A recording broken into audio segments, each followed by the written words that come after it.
Hey everyone, Dave here. Welcome to a new Raid Shadow Legends video. In today's video, we are going to continue our conversation about faction wars, and the faction that we'll be talking about today is Skinwalkers. As always, how are we going to do it? We're going to go through the index, examine the faction, and see what's happening there, what options do we have, what champs we can use, whether for faction wars or generically in game, and then we'll go through the recording of beating stage 21, and lastly I'll show you the champ builds. Let's go through the index. So Skinwalkers is here.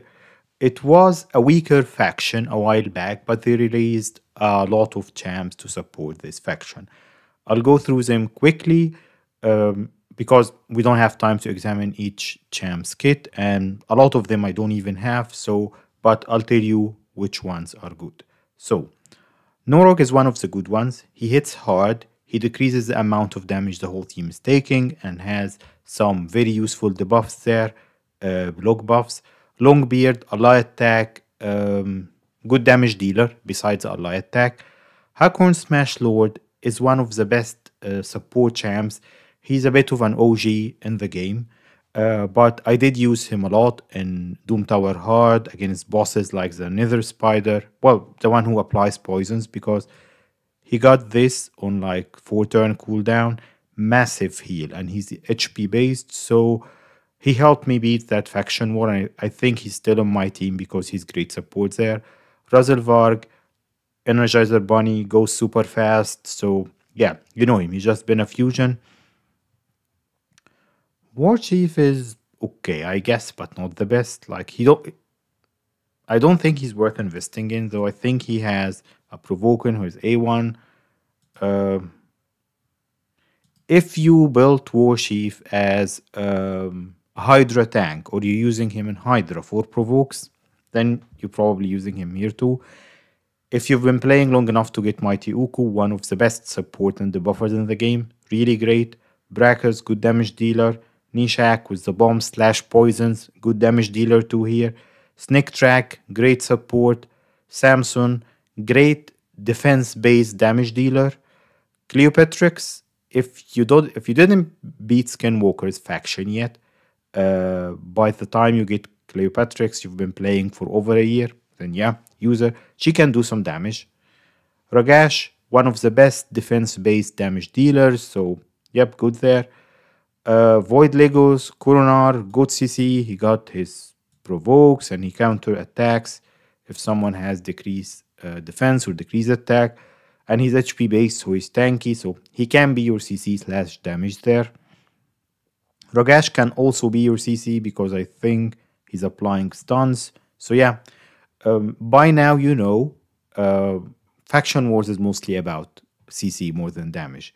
Tumesia, HP burns, great damage dealer. Leorius, the lion, yeah, great damage dealer there. Let's go into the epics and see which ones can work for us there. And I'll talk only about the ones I've tested. So, Rain Beast is kind of a tank,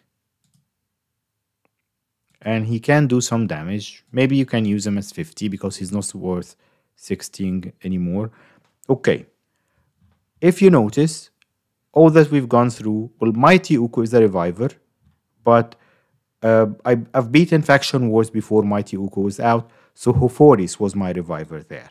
He got a 2 random allies revive with 50% HP.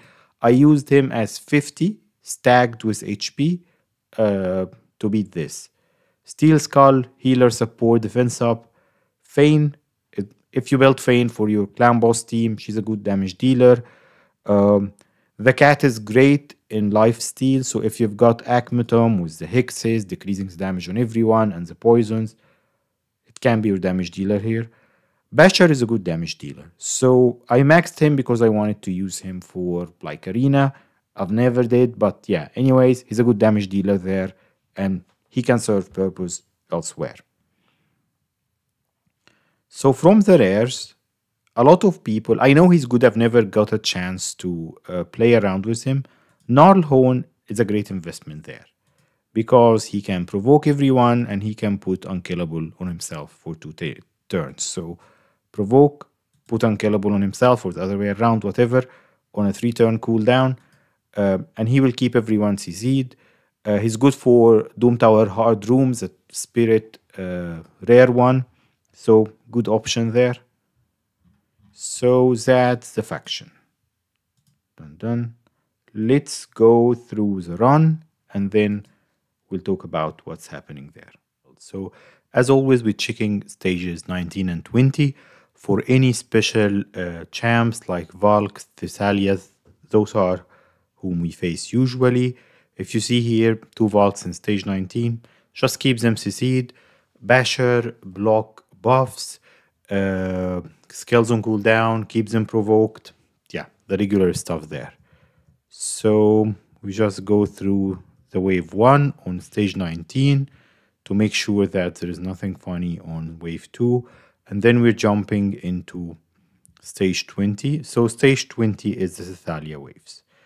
And I wanted to leave this part in the recording just to show you what happened there. So in this team that I'm trying with, I keep Gnarlhorn in the team for the user area and faction war and advanced quests. But I'm having that what I'll show you here is that 4 minutes into this, they will keep healing each other, which is a very realistic case. If your champs are not fast enough or you're not doing enough damage, that's exactly what you'll face. So what I ended up doing here, if I remember correctly from the recording, is that I swapped Gnarlhorn. I'll show you in a sec, and I'll tell you why. So you see here it's 5 minutes. It's not about being 5 minutes. It's okay, but we'll never get past these waves. They will keep just healing each other because I don't have enough damage to take them down while they are controlled. So what I've done here is that I replaced Gnarlhorn with Fane. Fane is one of the good damage dealers, as we are explaining, going through the faction. So what will this give me is that while keeping them controlled by cooling down or provokes or stuns or whatever, Coronar is one of the good candidates for a stun set. I have enough damage to take them down one by one before they get out of control. So that's stage 20. Okay, going into 21. My options were limited for the champs that I have built, but I took you through like the whole faction and what you're using here. So this is my team for 21. I wouldn't say it's absolutely budget, but it's like 4 epics and just 1 solid support. If you don't have Hakon, for example, do we have any other healers here? I don't remember. Well, Steel Skull, but then I would say if you don't have someone as tanky as Hakon, you'll need Hoforis and let's say Steel Skull to have lots of HP. So yeah, let's get into the run. Basically, I have Basher as some sort of CC, and then Fane and Akmatum are straightforward damage. So nothing special about the waves, just damage. And as you can see here, like my Fane is too squishy. That's exactly why Hoforis is here. Even at level 50, he keeps the team tanky and gets Fane back up. Paragon is in wave 2, so make sure to put his skills on cooldown, block buffs, or kill him first before he puts Unkillable on himself. If he's the last one standing, he will endlessly put Unkillable on himself, the famous Paragon cheese, and you'll never be able to pass the stage. Okay? So we got through the wave, nothing more than this to it. And you see here, Basher is really low. Okay, yeah, so I did the heal, which is what you should do. You see here, I took it off auto. A1, make sure that the team is healthy, getting into the boss. And now we'll get into the boss. Let's check which type of boss it is. So, fear on all enemies. Okay. That's steel buffs. Okay, so let's talk about this. I know the third one. For Skinwalkers, the final boss got 2 minions. It doesn't revive the minions. If you want to kill the minions first, that's totally fine. What's important about this boss, there are 2 skills to pay attention to. This skill, his A2 or whatever, is that he's exchanging buffs and debuffs with you, so giving you his debuffs and stealing your buffs on a 3-turn cooldown. How to counter this? If I have like Hakon and Hofori's, don't put buffs on yourself and don't put too many debuffs on him because they are going to be reflected to you. Till he does that skill, he starts with it. The other skill, which is very annoying, is that when he gets low, he won't use that skill till he's low enough on HP. He will exchange his HP with the highest HP champ. In my case, it's Hakon, probably. And then you need to have someone else to heal or to revive this champ. Once he does that HP exchange, you have 12 turns to kill him before he gets back to it. Otherwise, he'll do it endlessly. So don't put buffs on you or the buffs on him if you can avoid it till he does that buff exchange. Wait, you have to kill him twice basically till he does the HP exchange, and then kill him before he gets back to that. So we'll see here. Of course, I'll speed it up a bit. So Hakon is keeping us healthy. I can't avoid putting the buffs on him because of Akmetum and Feign, but he did the swap here. You see it's on 3-turn cooldown. It's now on 2. And now I can buff myself. I'll stop buffing myself so I can wear off these buffs before he gets back to stealing them. If he puts block the buffs on himself, that would be really annoying. So you see here, 1 turn left, and just like letting all of my buffs expire, and I'm not renewing them. You'll have to do this specific stage. This type of boss must be done on manual almost. So you see here, I'm A1ing. He will throw all of this at me, but that's why Hakon is so strong. He will just cleanse, heal, and put block buffs. Amazing champ, really underrated. He cleanses, he heals, he puts a huge heal based on his HP, and then puts blocked buffs on the team. So you see here, I just revived using Hofori's. That's why Hofori's is good here. And minions are down. Let's wait for the HP exchange. I think we're close to it. Might be here. Okay. And he does, like, Hakorn's A3 does a lot of damage but decreases his HP. It's good if you have him like regen. Probably, what's the boss actually? Oh, so that's one way of doing it. I didn't remember that I did that, which is good. Okay, so you see here, you know that when the boss drops beyond a certain point, he will do the HP exchange.